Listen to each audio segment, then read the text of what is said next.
Friends నమస్తే, మీ శ్రీలహరి అండి. ఈరోజు కొంచెం మైదా పిండి ఉంటే ఆ మైదా పిండిలో కొంచెం వరిపిండి కలిపేసి బాగుండేద్దని చెప్పి రాత్రి కాస్త మజ్జిగ పోసి కలిపి పెట్టించారండి. ఈరోజు ఇప్పుడు వేసేసుకుందామండి మనం. ఇదిగోండి మజ్జిగ పోసి చక్కగా రాత్రి కలిపేసి ఇట్లా పెట్టానండి. అంటే బయట పెట్టాను, ఫ్రిడ్జ్లో పెట్టానండి పులుపు వస్తుందని చెప్పి. కొద్దిగా సోడా ఉప్పు కూడా వేసానండి. చక్క మెత్తగా తూతిలాగా నానిందండి. ఇదిగోండి బాండీ పెట్టేశానండి. ఇది కూడా చక్కగా ఈ విధంగా వేస్తున్నానండి. మరి బుల్లి కాకుండా సరిపడి వేస్తున్నానండి. బుల్లి వేయాలంటే సాయంత్రం పూట కానీ మార్నింగ్ అయితే పొద్దున్న క్యారేజీలు పని కదండి, పొద్దున్న అవ్వదు.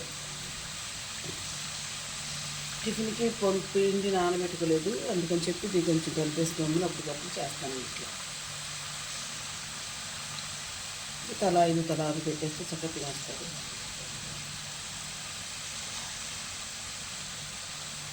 ఇది కొంచెం ఈ విధంగా కలుతున్నాయండి. వరిపిండి వేసి కూడా తెల్లగా అనిపిస్తున్నాయండి. ఇవన్నీ ఈ విధంగా బాండీలో తీసేసుకున్నానండి. ప్రతిరోజు చట్నీ అయితే కష్టం అని చెప్పేసి చక్కగా ఊరగా తీసానండి. ఈరోజు త్వరగా కానండి కొంచెం నంచుకుంటే బాగుంటుందని చెప్పి టేస్ట్గా తీసానండి.